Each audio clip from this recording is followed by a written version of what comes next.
All those 60 days, nobody from the ES actually came to this office. They didn't come here. So then you really wonder why they pushed for me not coming. Yeah? And that would also attempt them to stop me from working from sub-county offices. The matter, of course, is still alive in court. But in the spirit of transparency and accountability, I keep on challenging those honjos at yes, etc.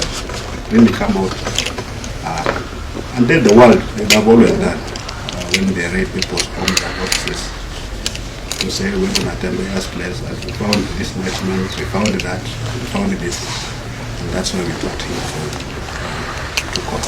It's a public institution, and we operate under the law. But personally, in my entire life, in the execution of public duty, I've never been as scared as it was. Because when instruments of state conspire, basically to attack you and attack your person, and basically flouted the law, knowing that there are no consequences for them, I get scared, not just for me, but for the rest of Kenyans who may have an alternative opinion to that of the government.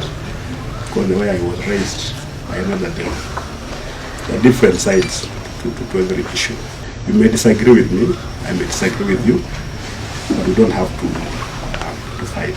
But good people, when we're being committed, we have another almost 2 years to the next election.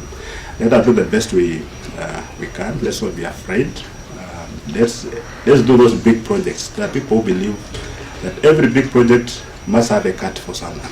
That attitude is in the heads of everyone in this country, from the top to the bottom. People believe that. Sometimes it gets scary when you plan a big project, because it's like opening a window for people to come and engage in all sorts of extortion and blackmail. But let us remain committed, knowing that for Nzoia, we have got a responsibility to prove to the world and to the naysayers that indeed devolution was a good thing and the devolution is working for our people.